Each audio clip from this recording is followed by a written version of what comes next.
Ever scroll past an ad and think, man, they got me there? It's like they crawled inside your head. It's crazy how good it is these days. I've been, doing a deep dive on, the psychology behind why we buy, like what makes us click that add to cart button. It's really fascinating. It is. So we're going to break it all down, like cracking the code of modern marketing. Yeah, I've got a lot to cover. Everything from like those classic marketing principles to those new kind of ninja social media tactics. Right, the stuff that really works. And we've got some seriously insightful books to help us out, like Yeah. Influence, The Psychology of Persuasion, Blue Ocean Strategy. Yeah, that's a good one. Which is kind of about, finding your own space. We'll get to that. Oh, made to stick. Explains why some ideas, they just stick with you. And of course, no marketing deep dive would be complete without Gary Vaynerchuk's jab, jab, jab, right hook. Gotta have Gary V. He's the man. So get ready, because whether you're, a marketing pro or just curious about why that buy now button seems to have like a magic spell on you, Yeah. you're going to want to stick around for this. Some serious aha moments coming your way. One of the biggest ones is definitely Vaynerchuk's idea of jabs and right hooks. Hmm. In the social media age, it's not about bombarding people with sales pitches anymore. It's about consistently delivering value up front. Okay, so you're saying it's not about constantly going for the hard sell. Exactly. Think of it this way. The jabs, those are all about giving, giving, giving. Valuable content, helpful advice, even just fun interactions. Then, when the time is right, you throw the right hook, your ask, your offer. I get it. It's like you're building a relationship first, not just going straight for the transaction. Exactly. And there's actually a fascinating psychological basis for this. In Influence, the principle of reciprocity. Cialdini explains that we're hardwired to want to return favors. It makes sense, right? If someone does something nice for you, you naturally want to do something nice back. Exactly. So when a brand gives us something valuable, it creates this subtle sense of obligation. So we're more receptive to their message later because they've, earned our attention. Exactly. But here's where it gets really interesting. Vaynerchuk doesn't just tell you to give value.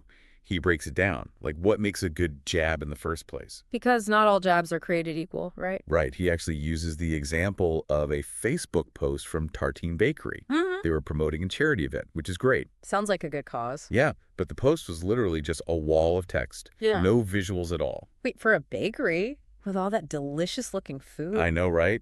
Totally missed the mark. And it all ties back to made to stick. The Heath brothers talk about making ideas concrete. To really stick in someone's mind, an idea needs to paint a picture. It's like you want someone to crave your pastry. Show them the pastry. Exactly. Don't just talk about it. So a good jab is like, what, serving up a tempting appetizer gets you ready for the main course. Exactly. And in this case, skipping the visuals, a lot of people probably scrolled right past that charity event. Yeah, opportunity missed. Big time.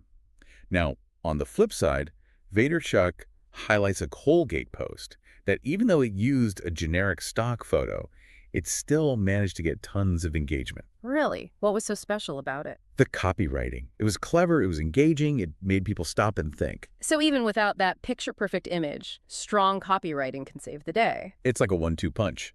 Strong visuals and compelling copy, that's the magic formula for a truly effective jab. Gotcha. Speaking of which, we can't forget, each social media platform has its own, personality, right? Yeah. A tweet is not the same as a Facebook post, and those are definitely not the same as a quick Instagram story. Totally. And what's fascinating is how these platforms actually tap into different psychological triggers. Like, take Pinterest, for example. Yeah. It's all about visual inspiration. People go there to create a certain vibe, Pinterest is all about that dream life aesthetic. Exactly. Now, contrast that with Instagram, which thrives on something Cialdini calls social proof. Social proof. It's an influence. Yeah. Basically, we're way more likely to try something if we see our friends doing it, enjoying it. So it's that fear of missing out, but also wanting to be part of the in crowd. Exactly. It's like this weird mix of wanting what everyone else has and wanting to be like the cool kids. And Instagram knows how to play that game. Okay, so we're seeing how understanding the psychology behind all this is key to upping your marketing game. You've got to speak the language of each platform. You got it. Play to those unique triggers. Figure out what makes people tick in each space. But hold on, before we get too deep into the weeds of specific platforms, Yeah. let's zoom out for a second. Look at the bigger picture, right? Okay, I'm with you. The strategic playing field. where you choose to even market in the first place. This is where Blue Ocean strategy comes in. Love that book. So relevant. Okay, so for those who haven't had the pleasure of diving into that one, what's the Blue Ocean all about? Imagine a calm, open ocean, ripe for exploration, no competition. Now picture a bloody, shark-infested feeding frenzy. Okay, those are two very different oceans. Right. That's the core idea here. Instead of battling it out with everyone else in an existing market, the red ocean. Yeah, where all the sharks are fighting over scraps. Exactly. Blue ocean strategy is about creating new market space where there is no competition. You're not fighting over scraps. You're creating an entirely new game. So you're not trying to, like, outshark the other sharks. You're creating a whole new ocean where you're the only game in town. Exactly. It's bold, Yeah, but it can be crazy effective. I bet. The book is this great example. Yellowtail, the wine. Yeah, I've seen it. So they saw the wine industry as like this crowded, intimidating market. Right, totally. But instead of trying to be like, fancier than the fancy wines, Right. they went after blue ocean people who didn't even drink wine. Wow. Okay, so they weren't even competing in the existing market. That's brilliant. It's like a whole new world of customers. Okay, that's thinking outside the bottle. But how do you actually pull that off? How do you go from, like, crowded shelves to clear blue water? Okay, so that's where the genius of blue ocean strategy really kicks in. They've got this framework, right, called the 4 Actions Framework. The 4 Actions Framework. Yeah, it's all about challenging the conventions of your industry. Okay, so break it down for me. What are these 4 actions? All right, so first you eliminate. Eliminate. What are the things in your industry that everyone just takes for granted, Okay. that don't actually add value anymore? Okay, so it's about, like, cutting the fat, getting rid of the things that don't really matter anymore. Exactly. Then you reduce Reduce. what can be stripped down, simplified, Without sacrificing the good stuff? obviously. Yeah. You don't want to cut corners on what your customers actually want. Right. Okay, and here's where we flip the script. Okay, I'm ready. You raise. Raise. What can you elevate? Take beyond the industry standard, exceed expectations. Create that wow factor. You got it. Okay, I'm seeing a pattern here. Eliminate, reduce, raise. It's like you're sculpting a whole new shape. Exactly. You're reshaping the game. And then the final action is create. Create. This is where the real innovation comes in. What can you offer that's never been seen before? Okay, so, like, Cirque du Soleil, right? They completely reinvented the circus. Perfect example. They eliminated the animals, which, thank goodness, reduced those kind of traditional clown acts. Yeah. And then they raised the bar on artistry, like the acrobatics, the music, the whole experience. And they created a completely new immersive experience. They basically made it cool to go to the circus again. Totally. It's like they took something familiar and turned it into something unexpected, exciting. And that's the power of this framework. Okay, so we've got these 4 actions. Eliminate, reduce, raise, and create. It's like a recipe for blue ocean success. It's a blueprint for innovation. Now, think back to Yellowtail. They eliminated the snobbery, the complex wine terminology that scares people off. They reduced the overwhelming choice, which is huge in the wine aisle. Then they raised the focus on ease and approachability, a wine you can just enjoy without needing a sommelier's vocabulary. Right, like a wine for the people kind of thing. Exactly. And they created a fun social experience around wine, which, let's face it, the wine world sometimes takes itself a little too seriously. It can be intimidating, for sure. Okay, so Yellowtail, Cirque du Soleil, these are big, splashy examples. But this blue ocean idea, it's not just for, like, massive companies, right? No, not at all. This framework, it can work for businesses of all sizes, even solopreneurs. The key is to apply the principles to your own industry, your own unique circumstances. So no matter what you do, there's always a potential blue ocean out there waiting to be discovered. Absolutely. It's about challenging the status quo, about finding that untapped space where you can truly shine. I love it. Okay, so we've got this blue ocean, right? We've found our niche, but now we need to make sure our message actually sticks with people. That's huge. Enter Chip and Dan Heath Ah, the Heath brothers. and their book, Made to Stick. A classic for a reason. They break down what makes some ideas unforgettable, while others just vanish into thin air. And they give you a framework for crafting messages that resonate, that Yeah. people will actually remember. It's like the holy grail of marketing, right? To have your message actually stick with people. For real. Because what's the point of all this if everyone just forgets about you 5 seconds later? Right. Okay, so spill the tea. What's their secret sauce? While they say that sticky ideas, the ones that really grab you, they have 6 key traits. 6 traits. Okay, I'm all ears. Let's hear them. All right, number 1, simple. Simple. No. Keep it simple, stupid. Exactly. Sticky ideas are easy to understand, easy to remember. It's about finding that core message and making it crystal clear. No jargon, no fluff, just get to the point. You got it. Next up, unexpected. Unexpected. To really grab someone's attention, you've got to surprise them a little. Shake things up. Right. Like instead of saying, we have the best customer service, you say, We'll move mountains to make you smile. now you're getting it. I'm learning from the best. Okay, number 3, concrete. Concrete. Remember we were talking about those Tartine bakery visuals? Yeah, the lack thereof. People need something they can grasp onto. Okay, so use concrete details, sensory language, relatable examples. Exactly. Instead of saying, we're efficient, you Yeah. could say, We'll get your order to you before your coffee gets cold. see, you're a natural. Okay, so we've got simple, unexpected, concrete. This is good stuff. What's next? Number 4, and this is a big one, credible. Credible. Because nobody's going to buy what you're selling if they don't believe you. Exactly. This is where data comes in. Testimonials, expert endorsements, even just your own track record of being honest. Credibility is everything, especially online, right? People can sniff out a fake from a mile away. Truth. Okay, 2 more to go. All right, hit me. Number 5, emotion. Ah, yes. The heartstrings. We like to think we're logical, Speak for yourself. but so many of our decisions are driven by emotion. For sure. An ad that makes you laugh, way more memorable than one that's just listing off features. 100%. Okay, so simple, unexpected, concrete, credible, emotional. What's the final piece of the puzzle? Stories. Stories. Everyone loves a good story. Exactly. We're hardwired for them. True. I've stayed up way too late because I had to know how a book ended. Totally. And stories do more than just entertain. They help us understand information, connect with it on a deeper level. So if you can wrap your message in a good story, it's going to be way more impactful. Exactly. And when you can combine all 6 of these principles, You've got yourself a recipe for a message that sticks. simple, unexpected, concrete, credible, emotional stories. 6 CSs. I like it. Easy to remember. Right. It's like a little cheat code for your marketing. Keep those principles in mind, and your ideas will be far more likely to grab attention and make a lasting impact. I'm already thinking about how I can apply these to, like, my next presentation, my next email. Okay, so we've got this blue ocean. We've crafted our sticky message. But let's face it, the marketing sea is already pretty crowded. Tell me about it. How do we, as a brand, actually stand out? Okay, now we're getting into the good stuff. This is where branding comes in. And there's no better place to turn than the 22 immutable laws of marketing. Al Ries and Jack Trout. They lay down the law. All right, hit me with the most immutable law of them all. The one that every marketer should, like, tattoo on their arm. The law of leadership. Leadership. Okay, lay it on me. It's so simple, yet so powerful. It's better to be first than it is to be better. Whoa.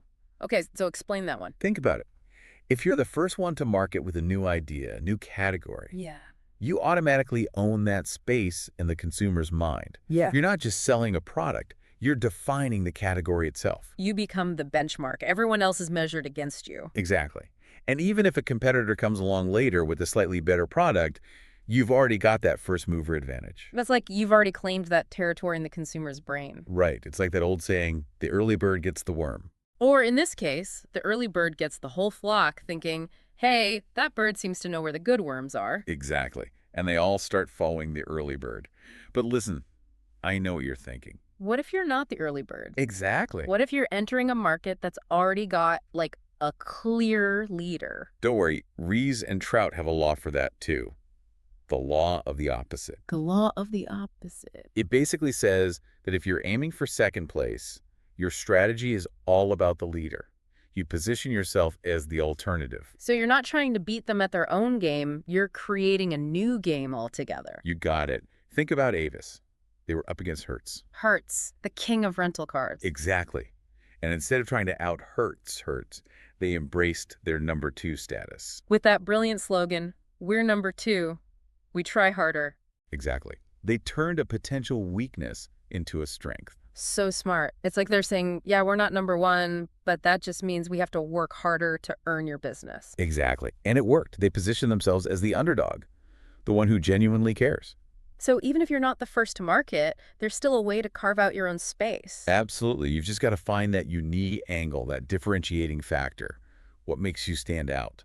I love it. Okay, what else? What other marketing wisdom did Rise and Trout drop on us? Okay, this one's huge. The law of focus. The law of focus. It's better to own a word in the prospect's mind than to own a product in the factory. Okay, unpack that one for me. Think about it. Instead of trying to be everything to everyone, you become known for one specific thing, the thing you do better than anyone else. So you become synonymous with that one thing. Exactly. Yeah. You own that word in the consumer's mind. FedEx. They own overnight delivery. Volvo. Safety. Okay, yeah, I get it. So what's your word? What do you want people to instantly think of when they hear your brand? That's the question, right? And it's not always easy to answer. But once you find that word, you hold on to it for dear life. Because that word is your superpower. Exactly. It's what makes you different, what makes you memorable, and that's more valuable than any ad campaign. This is, like, blowing my mind, so much to think about. But doesn't that limit your growth? What if you have all these other amazing products? That's where it gets tricky, and why Ries and Trout warn against one of the most common marketing traps. Line extension. Line extension. Yeah. You mean like when a company tries to slap their brand name on a bunch of new products? Exactly. It seems like a no-brainer, Yeah. right? Leverage that brand recognition, expand into new markets, but it often backfires Oh, so? because it dilutes your brand's focus. It infuses the customer. Right. Like, wait, they make that now too. It's like trying to be all things to all people and you end up being nothing to no one. Exactly. The 22 immutable laws gives this perfect example. A1 steak sauce. Oh, yeah. A1. Classic. It was the brand for steak, right? Right. Like if you were having steak, A1 was the go-to sauce. But then they tried to branch out with A1 poultry sauce. A1 poultry sauce. Yep. It flopped. Hard. Because when I think A1, I think stick, not chicken. Exactly. Line extension often fails because it ignores the power of perception. You have to understand how your brand is already positioned in the consumer's mind before you start branching out. Right. Know your lane, stay in your lane. Exactly. Okay, now think about all this in today's world. Information overload. Oh, tell me about it. It's like every time I unlock my phone, it's a fire hose of content. Right. So how do you, as a brand, cut through all that noise? Yeah? How do you make sure you're the one that people actually hear? Yeah, that's the million-dollar question. Authenticity. Authenticity. Okay, so it's not enough to just have a catchy slogan or a slick ad campaign anymore. Nope. People can spot a fake from a mile away. Especially online, right, where everyone's trying to curate this perfect It's image. exhausting. It is, and it's not sustainable. Yeah. So authenticity, what does that actually mean for a brand? It means being real, being transparent, Yeah. building a brand that people can actually trust. Because at the end of the day, people connect with people, not with some, like, faceless corporation. For sure. And authenticity, it's more than just what you say. It's what you do. Exactly. Godin talks about this a lot in This is Marketing. It's about walking the talk, not just talking the talk. 100%. Yeah. Your actions have to align with your words. Otherwise, you're just another phony, and people are going to see right through that. Exactly. And when they do, they're gone. Okay, so authenticity, focus, being first or being different, it's a lot to juggle. It is. But here's the thing. It's not just about ticking boxes. It's about weaving all these threads together into a cohesive strategy. Right, because at the end of the day, it's about more than just making a sale. It's about building a brand that people genuinely connect with. Okay, so how do we do that? How do we create a marketing strategy that's both effective and ethically sound? That's the question, right? And it's one we need to be constantly asking ourselves. But here's one place to start. Another one of those immutable laws, the law of singularity. The law of singularity. Okay, this is a new one. It states that it's better to be strong in one area than to be weak in many.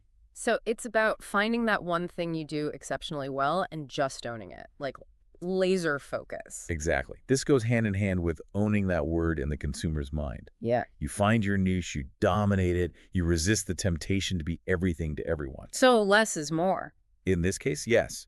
Ries and Trout used the example of Crest toothpaste. Crest. Okay. They became the leading toothpaste brand by focusing on one thing, cavity prevention. So they were the cavity prevention toothpaste. Exactly. Yeah. They weren't trying to be everything to everyone, just laser focused on the people who really cared about healthy teeth.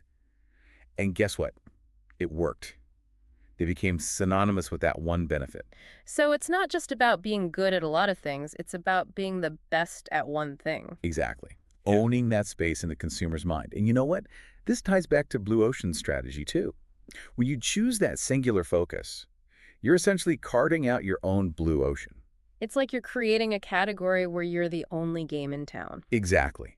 And because you're so focused, you can really excel in that area. You become the go-to expert. So singularity, it's not just about like simplifying your message. It's a strategic move that can actually create a blue ocean. It's pretty powerful. It's huge. It's about being known for something, for doing something really, really well. Now, remember how Made to Stick talked about the power of stories? Yes, stories are huge. Yeah, Godin takes it to a whole other level, and this is marketing. He says the most enduring brands, they're the ones that tell a story that resonates with people's deepest desires, their aspirations. Okay, so it's not just about selling a product or service. It's about tapping into something bigger, something that connects with people on like an emotional level. 100%. Think about Apple. They've built this crazy loyal following, not just by making great products, but by telling a story. Right, like the whole think different thing. Exactly. It's about creativity, innovation, challenging the status quo. They're customers. They feel like they're a part of something bigger than themselves, something that empowers them. It's like they're not just buying a phone, they're buying into a whole philosophy. Exactly. And that, my friend, is the power of storytelling and marketing. It's about creating an emotional bond that goes way beyond a simple transaction. Okay, so we've got emotional connections, authenticity, singularity. Oh, and speaking of which, there's another one of those immutable laws I want to circle back to, the law of candor. What's that all about? Okay, so this one is deceptively simple, but super powerful. Risen's Trout say that admitting a negative can actually create a positive perception. Wait, really? So you're saying it's good to air your dirty laundry? Well, not exactly dirty laundry, but being upfront about a weakness or a shortcoming, it can make you seem more trustworthy, more relatable. It's like disarming your critics before they can even criticize you. Right. It shows you're not afraid to be vulnerable, not trying to hide anything. They give the classic example of Listerine mouthwash. Listerine. It tasted terrible, and everybody knew it. Still does. Right. But instead of trying to deny it, they owned it. With that famous slogan, the taste you hate twice a day. Exactly. Yeah. They turned a negative into a positive just by acknowledging it. It's brilliant. It's like they're saying, yeah, it tastes awful, but it works so well you won't even care. Exactly. So the takeaway here, Yeah. don't be afraid to address the elephant in the room. Don't try to hide from your weaknesses. Own them. And then shift the focus to your strengths, the positive. People will respect you more for it. That's such good advice, and not just for marketing, but for life. Okay, so we've covered a ton of ground here. The psychology of persuasion, the power of storytelling, blue oceans, singularity. My brain is like overflowing with ideas. Mine too. But here's the big question. In a world that's totally saturated with marketing messages, how does anyone actually cut through the noise? How do you get people to actually listen? That's the million-dollar question, right? Yeah. And it's something Godin tackles head-on in This is Marketing. He says in a world where attention is the most valuable currency, the only way to stand out is to create marketing that doesn't feel like marketing. Whoa. Okay, now you're really making me think, what does that even mean? Marketing that doesn't feel like marketing. Think about it. How many ads do you actually want to see? Honestly. Like maybe 1 in a million. Right? People are so bombarded with marketing noise these days that they've gotten incredibly good at tuning it out. It's like banner blindness. We just scroll right past anything that looks like a traditional ad. Exactly. So if you want to actually break through, you need to create something different. Something that doesn't scream, hey, look at me, buy my stuff. Exactly. Create something valuable, something engaging. Something that people actually want to consume. You got it. Content that provides real value. Whether it's informative, entertaining, or inspiring, it's got to be something that adds to their lives, not just another piece of clutter. 100%. It's about being helpful, not pushy. It's about building relationships, not just chasing transactions. So instead of interrupting people with your message, you're creating something that draws them in. Exactly. You become a source of value, a trusted voice in a sea of noise. And that's how you build a loyal audience. Wow. Okay, this has been such an eye-opening conversation. I feel like I have a whole new understanding of what marketing really is. Me too. It's not just about selling stuff. It's about building connections, creating value, and even making a positive impact. It's about understanding people and then creating something that resonates with them on a deeper level. Beautifully said. Well, on that note, I think we've given our listeners a lot to digest today. So many great insights, so many actionable takeaways. I hope so. There's so much gold in these books. If you're listening to this and you're feeling inspired, I encourage you to check out these books for yourself. Dive deeper, explore these ideas further, and see how you can apply them to your own work, your own life. It's a journey, not a destination. That's a great way to put it. And remember, marketing isn't about manipulation, it's about connection. It's about understanding your audience, creating genuine value, and building relationships that last. Well said. And on that note, go out there and create something remarkable. And never forget, the best marketing, it doesn't feel like marketing at all.